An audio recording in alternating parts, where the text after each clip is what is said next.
Welcome to the RV Park Mastery Podcast, where you will learn the correct way to identify, evaluate, negotiate, perform due diligence on, renegotiate, finance, turn around, and operate RV parks. And now, here is your host, the fifth largest owner of RV and mobile home parks in the U.S., Frank Rolfe. What if I told you that I know a statistic that explains the entire RV park industry? Would you be interested in that? This is Frank Rolfe with the RV Park Mastery Podcast. So here's the statistic that to me influences everything from A to Z regarding the power, the business model of RV parks. Here it is. There's about 300 million Americans, and 240 million of those Americans live on only 3% of the land mass of our country, while 60 million live in the other 97%. So think of that on a map of density. 97% of the map is one color, which means very low density, and then that little tiny 3% is a different color, and that's where you have extreme density of population. It's such an odd phenomenon that we all live crammed on top of each other. But what it also means is that inherent desire to get away from each other, to experience nature and experience lower density and privacy and solitude, that is the bedrock of what really created the RV park industry. Because whether people want a vacation away from others or simply live away from others, RVs are the fuel that allow them to accomplish that. If you live in the city, crammed upon everyone else, how in the world can you escape? How can you get away? And the answer is by owning an RV. If you go stay in hotels, you don't escape. You're still back in the city again, back on top of each other, literally. So only in the RV are you able to truly get away from it all, from people, their appearance, their noise, their smells, everything. If you just want to get away and experience the lower density part of America, an RV is a perfect way to do it.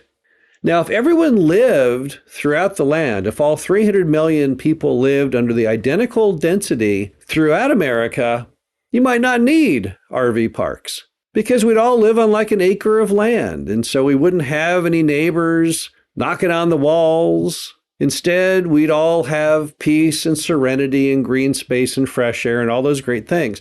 But that's not the way it worked out.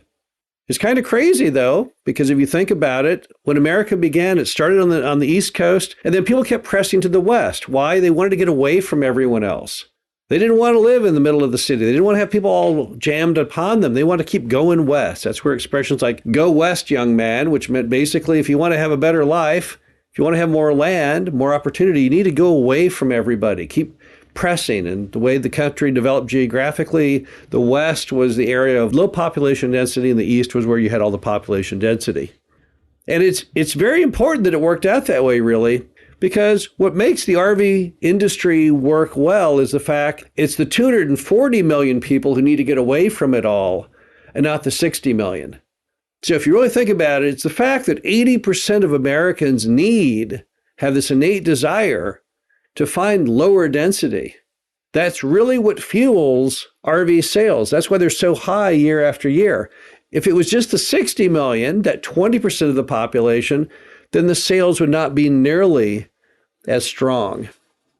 Also, it's this innate desire to get away, to have more space, that makes the RV park industry work generation after generation. It wasn't that long ago that some people said, well, the RV park industry is doomed because only the baby boomers are really, really into it. And when they die off, that will be it. And then what happened? Millennials came on the scene and they liked the industry even more than the boomers ever did. Now, why is that? It's because it's not just a cultural thing. It's our innate desire to find lower density. For those 240 million people crammed upon each other in the city who all want to get away, it doesn't matter what age group you're in. It doesn't matter whether you're a boomer or a millennial or Generation X or Generation Z or whatever they call the generations to come into the future. It's simply the fact that we all like to have some peace and serenity away from others. And that will never, ever change. That force will continue on absolutely forever. Another fact is that the RV park industry, because of this issue with population, it is not a fad. It's a permanent foundation of U.S. society because that's never going to change. You're never going to have those 240 million people who live in the city leave the city. They want to be near their jobs. They want to be near healthcare and shopping. And even though they may say, well, gosh darn it, I really like to have a little more privacy, they're not going to do it. They simply are not going to pick up and move. Our country's map will look the same 100 years from now. You'll have, at that point, probably 400 million people living in 3% of the land mass. And then the bulk of the tiny minority left over, they will live in that 97%. I don't see that ever really changing. Look how many centuries America's been, and that's the way it ended up. I just don't see that number flip-flopping. So this force will always, always be there. Also, the fact that the industry is based in rural America, that's where you find most of the RV parks. Sure, there are some that are in cities, but by far the bulk are in that 97% of the landmass. And because of that, you have attractive financing programs through groups like the U.S. Department of Agriculture. It always blows people's minds when I say, oh yeah, there's really good financing available from the USDA.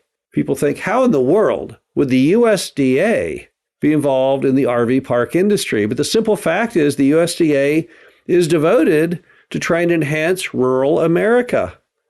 That's where all the agriculture is, in that 97% of landmass. And when you go to buy an RV park, as far as the government is concerned, you're doing your part to foster the continuation of the strength of rural America. USDA loans often are 30 years in length at a fixed rate, phenomenally attractive to RV park buyers. And the only reason you can get that stuff through the USDA is because it's part of 97% of rural landmass. And then finally, the very fact that we all live on top of each other in the cities, 80% of the population does, is what makes it so very attractive for people to buy RV parks and self-manage them. Because who wouldn't want to get away from the urban blight and all of that high level of densities and everything that goes with it? Many people find one of the big advantages to the quality of their life in buying the RV park is when they self-manage and live in or near the RV park as part of the deal. Many RV park owners have, with the deal, fairly nice homes, typically inside the RV park or right next to it. And they do that because they love that quality of life. The largest RV park in the United States, down in Myrtle Beach, South Carolina. The owners of that RV park, which is vast, thousands and thousands of lots, they live inside the RV park. Why? Because they like it. They like living in a rural area of Myrtle Beach, South Carolina. So to them, that is part of the asset of the property, and it has been generationally since they first bought it. The bottom line is it's a very powerful fact that 240 million Americans, 80% of our total population, live on 3% of the total land, while roughly 20% or 60 million live on the other 97%. That simple formula is what drives the RV park industry and will continue to drive it many, many decades and centuries into the future. This is Frank Rolfe, the RV Park Mastery Podcast. Hope you enjoyed this. Talk to you again soon. Thank you for listening to the RV Park Mastery Podcast. Be sure to visit us at www.rvparkmastery.com, where you can learn the correct way to identify, evaluate, negotiate, perform due diligence on, renegotiate, finance, turn around, and operate in RV parks.